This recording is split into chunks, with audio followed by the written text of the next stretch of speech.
Right, okay. Afternoon, everyone. We've finished our morning session. Broke for lunch, and the kids are now playing PE or doing their PE outside just to get them some fresh air.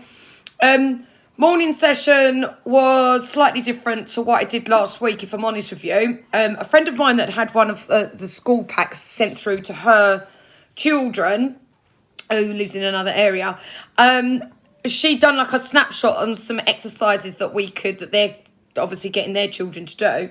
And I thought it was a good opportunity just to use what they're doing. So one of them was called the Alphabet Challenge. So it was quite good, actually. We all enjoyed it. So basically you just write A to Z on a exercise books that we now obviously are using. So I just did the A to Z down there. I did capitals and obviously lowercase, uppercase and lowercase for my 5-year-old. And then had to go around the house and find household objects that started with that letter of the alphabet. That took my 5-year-old about 2 hours, but he really enjoyed it. 2.5 hours, I think we was doing it, running around the house, up and down the stairs. Really enjoyed it, really interactive. And you could see that he was learning in a really fun way. So that was absolutely fantastic. So I really recommend, if you guys have an opportunity, if you find yourself a little bit of a lost end, it was a really, really good game. My 10-year-old, I got on the activity sheet and asked him to do 2 more exercises. We focused on English today, which isn't his kind of strongest subject. And he had to write a story, read a story, do the changes, errors, verbs, all of that kind of thing, some spellings. And then he had to write his own stories. But he quite struggled with that. So I spent quite a bit of time with him towards the end of the sort of like early afternoon, going through that with him. But you could see he just did not want to do it. But, you know, it is what it is. We all have to do things that we don't want to do. And I think it didn't help the fact that I had my 5-year-old running around doing this really fun activity that he then wanted to do. So I said, well, get the story out of the way. And then after lunch, you can do the A to Z challenge as part of your afternoon kind of learning. So he said, fine. My 3-year-old's been really good as well. She was doing it with my 5-year-old, so I didn't have to kind of worry about her. She still did a colouring in exercise in that activity book that I showed you last week, which was great, but she seemed quite entertained. So that was a really, really good way forward. The person that is really now causing me big problems is my eldest, my nearly 14-year-old. He is just absolutely categorically refusing to do any work. And I'm trying to say to him, you need to take ownership, and, you need to kind of self-learn for a little bit. And, there's lots of tools out there on the internet that you can be using in relation to, your GCSE revision and research, and just get a feeling for the subjects that you're looking to choose to take, etc., etc. He's just not having none of it. And I'm now getting to the point where I think I've done the softy bit kind of thing. And we had words this morning, but obviously I'm trying to support my 10-year-old and my 3 and my 5-year-old. And basically he was now not being asked. He's got to do these things. Like, can you do it? Let's do this, or let's try this, let's try this. I'm now telling him this is what he's going to do. And I'm now setting him tasks to turn around and say, I don't want to hear it no more. You could potentially be off school for the next 5 months. If you think you're going to sit on your computer playing Fortnite with your pals for that duration, it ain't happening. So I've taken his phone, I've taken his keyboard from his PC, and I've basically said he can sit there. We've got lots of reading books. He can sit there and do reading. He can do writing. I've got his maths books out, which I did last week. He's got history. He's got geography books in his bag as well.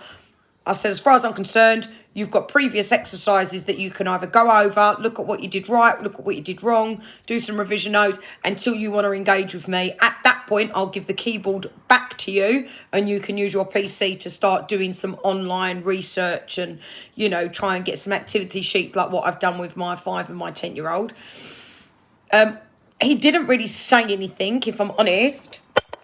I just got basically kind of told he doesn't care. He doesn't care. He doesn't mean it. I don't mean it like that. Like, he doesn't care that I'm taking all of his, basically his world, his phone and his PC, away from him. And he then promptly, for about half an hour, sat on the sofa staring at the ceiling.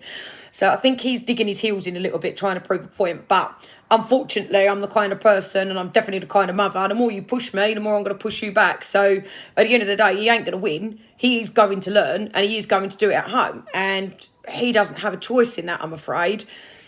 It's not the approach that was my first choice. It's not the approach that I want to take. So look, I'm putting my arms over here like this because I'm getting defensive because I'm annoyed that he's not doing what he needs to do, and there's not really any valid reason for him not to do it. Yeah, I don't like taking that approach. I don't like telling my kids, you're doing this, you're doing that. I like them to make that choice themselves. I think that the only reason I like doing that as an approach is because of how I am. You're being talked about, boy. What? Gonna do some work when you get in this afternoon? Nah. That was a straight nah. Yeah, I'm trying to parent what how I would have liked to have been parented, if I'm honest with you. And one of the things that I think I really struggled with when I was younger, and especially when I was getting up, and even in my world of work before I set up my own business, was being told what to do. That did not sit well with me at all. The more I was told to do something, the more I rebelled against it. The more, I just don't know. I don't know. It was just in me, who I am as a person. Who knows? But it just, I really struggle with authority as well.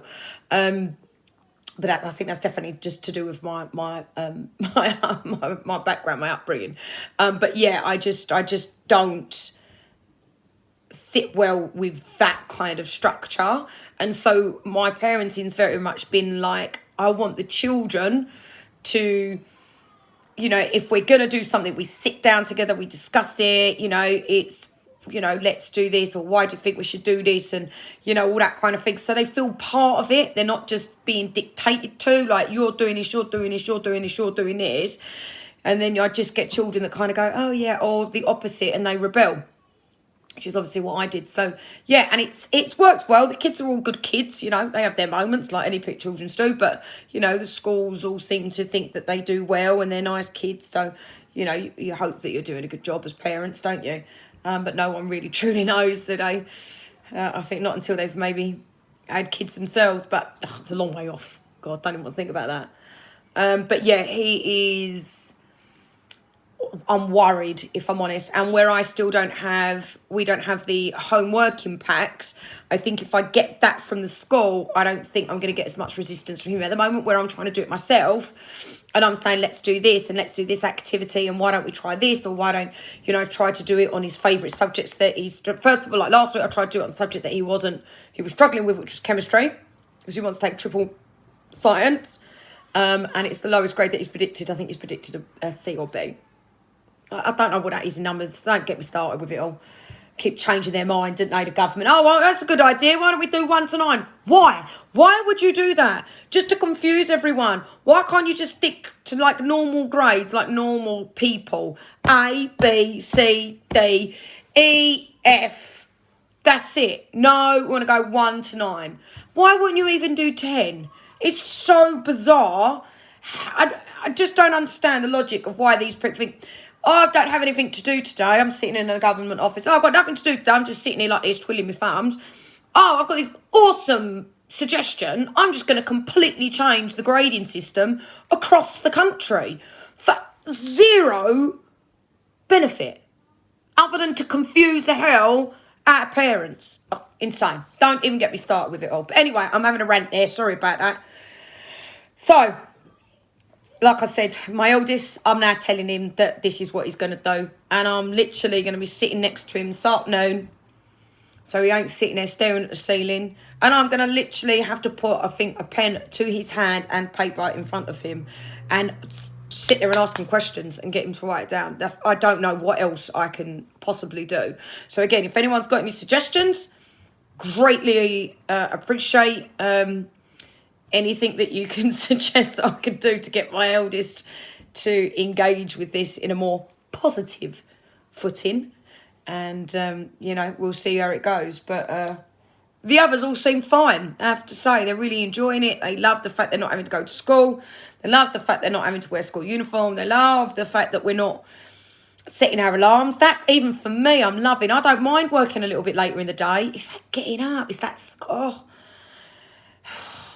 not that it's, we're all up early anyway, but it is so nice to have more control over your daily routine. And if we sleep in a little bit later, like today, we were so busy that the kids were fantastic over the weekend.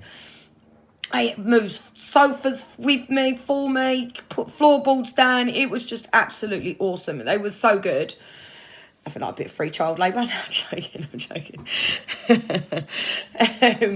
But they were really good. But I think we obviously just overdone it, and we slept in a little bit, so we didn't start till 10:30, I think it was. So we weren't late, but so what? We didn't start till 10:30. I'm not getting a late mark. I'm not going to get a call from the school governors or whoever, or the school attendance officer saying, oh my God, your child wasn't in at this time. No, that's right, because, we was really tired because we did X, Y, and Z. And I'm not saying that routine isn't really, really good, because it is. I fully get that. But at the same time, it is definitely nice having a bit of flexibility in our day. So that, like, today, we've just started sort of half an hour later. Don't matter. We'll just finish half hour later as well, It is what it is. And I think the way the world is now, I hope that schools maybe look into being a little bit more flexible and don't just have a very, very rigid sort of start and end time. Even if you did, I don't know. I know it's difficult when you've got children in different year groups. Obviously, I'm a prime example of that. Next September, I'll have my youngest will be in school, and so I'll have 4 kids all at school, all at different different levels. But maybe having different start and close times, even if it's because we discussed before about the Wednesdays, having the Wednesdays off, or working from home, or half a day, or whatever it is, just to break it up a little bit, so you're not doing that Monday to Friday. Why don't you do Monday you start at 10 and finish at 4 at school, and then Tuesday you do a 9 till 3, and then Wednesday don't have any break, don't have any lunch, work the way from finish at 1 o'clock. Do you know what I mean? Oh, that would just be awesome.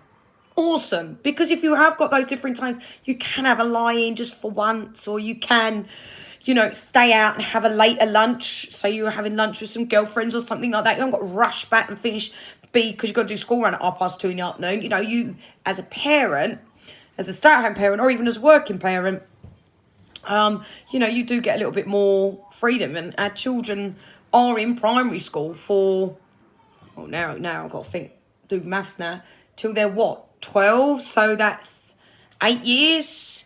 And again, if most people have 2 children, so if you wait 2 years, that's 10 years of doing a school run from when your eldest starts and your youngest finishes. So that's on average how long you have to do this for. So I think it would be, so if anyone's listening who works for the government and you all like changing policy anyway in regards to the grading, why don't you look at doing a little bit more flexibility? And I know people are going to say you can do after school club and breakfast club and all the rest of it. I'm talking about actually just the whole school and doing a slightly different timetable, or even putting it to the parents to vote and let us have a bit more of a say. Just a suggestion. But anyway, wishing me luck this afternoon for trying to get my eldest to do some schoolwork. And also, quick heads up, I did try and call to both the schools again. It's still dead as a dodo. I can't get through. It just says the number you're calling is currently unavailable. So yeah, we're still waiting for the pack, so hopefully we'll get that tomorrow. But TTFM, bye.